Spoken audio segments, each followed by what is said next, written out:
Oke, Assalamualaikum warahmatullahi wabarakatuh. Kita silaturahim lagi di dalamnya Pak Nasir. Ada rock melon.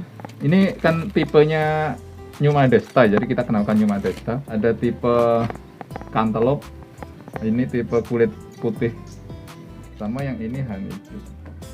Beberapa waktu terakhir kita sering mendapati komentar melon zaman saiki nyapa kok ora gelem manis. Apa karena tren-tren melon tahan virus kah? Karena kan sejak 5-6 tahun terakhir, kalau tanaman melon di lapangan ya Pak ya, itu kan trennya adalah melon tahan virus.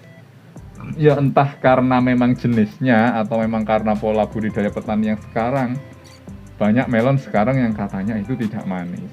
Menurut pengalaman panjenengan sebagai petani melon dalam greenhouse ya yang tentu saja kalau melon dalam greenhouse itu hal pertama yang harus diperhatikan adalah manis ya Pak ya. Soalnya nggak manis nggak payu.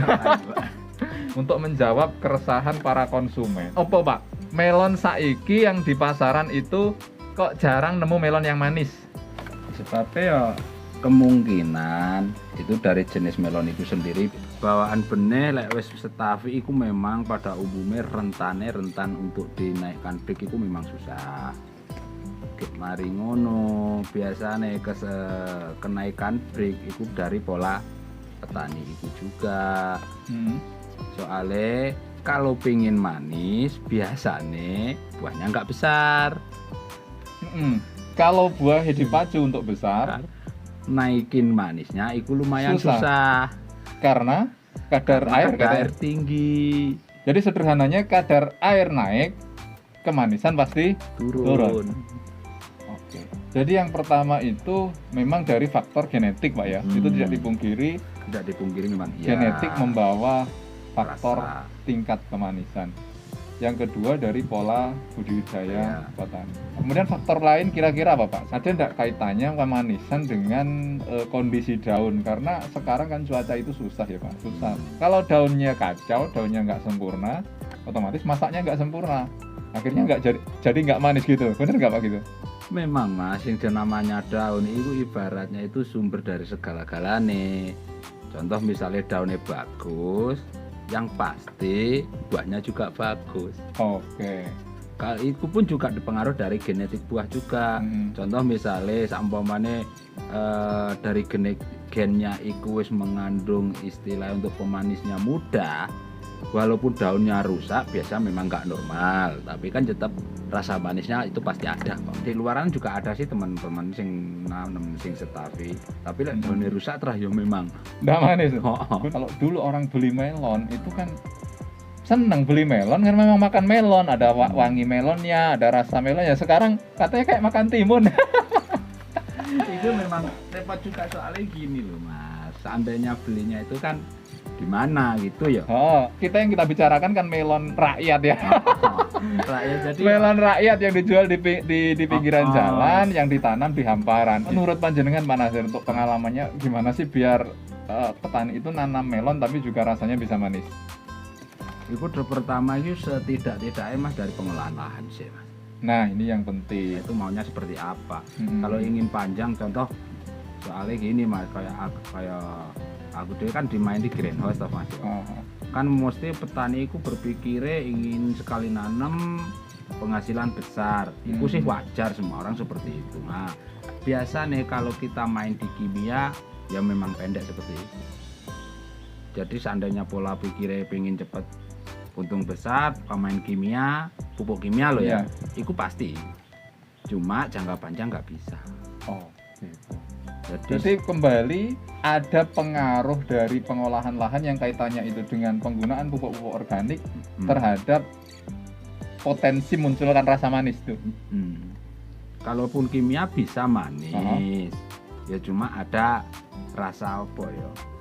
Rasa hambarnya pasti. Jadi sarannya kepada teman-teman petani, tapi petani itu kadang-kadang kan juga nggak peduli, yang penting gede. Yang penting gede. Cuman sekarang saat orang-orang konsumen mulai nggak mau beli melon lagi, itu petani juga yang rugi kan. Makanya saya ingin menularkan pengalaman gimana sih pola budidaya supaya melon itu bisa jadi manis. Jadi yang pertama Pak Nas sampaikan ya memang memilih jenis melon yang genetiknya memang punya manis. Yang kedua memang daun adalah segala-galanya ya. Kalau daunnya sehat, pasti ya wes. pasti muncul manisnya gitu. Oh. Daun hancur ya enggak gitu kan. Oke, yang terakhir mungkin pupuk Pak. Penambahan pupuk kimia sintetik untuk meningkatkan atau mempengaruhi rasa manis itu biasanya apa yang digunakan dan seberapa besar pengaruhnya? Kalau tanaman bagus. Kalau Mas, tanaman bagus, ya kita bicara tanaman bagus Pak. Terus pada umumnya itu sekitar 30% ada greenhouse wis cukup pupuknya. 30%. Iku wis lebih, iku brick bisa sampai 16 wis. Trik bisa semua luar biasa ya. Pupuk apa yang biasa dipakai untuk meningkatkan mendoping Tidak-tidaknya kalium paling tinggi kan gitu. kalium, dominan kalium? Menurut saya.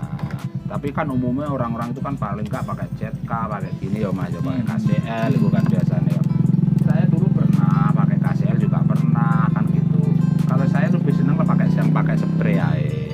Soalnya seandainya nggak pakai spray, pakai tanah residunya kan masih di tanah loh Mas. Untuk tanaman selanjutnya ya serba repot. Apalagi kalau nggak pakai organik ya Mas.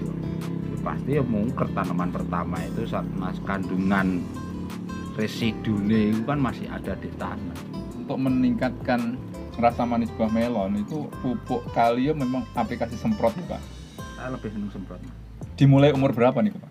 Biasanya kalau sudah contoh misalnya ya kayak buah ini paling nggak kan kalau di musim kemarau kan umur 52 hari kan harus panen teman. Iki pokoknya setali gandul jebret, seandainya mau dibikin tonase 1 kilo atau 1,5, biasanya umurnya sekitar 40 hari gitu wis. Oke, mulai umur 40 hari mulailah dispray dengan Iku lek wis penake omong buah jadi. Cuma pola pikir kita itu kalau bisa disemprot sekarang besok manis ya enggak juga. Soalnya kalau semakin kita cepat pemakaian kaliumnya itu semakin biaya, makin banyak. Residu nih, itu perkembangannya kayak pupus kayak daun-daun itu kan juga mempengaruhi juga. Kan kayak tanaman bisa kerdil. Kerdil betul. Jadi pemakaiannya ya seminim mungkin, tapi sering. Tak tangki itu berapa banyak? Berapa sendok?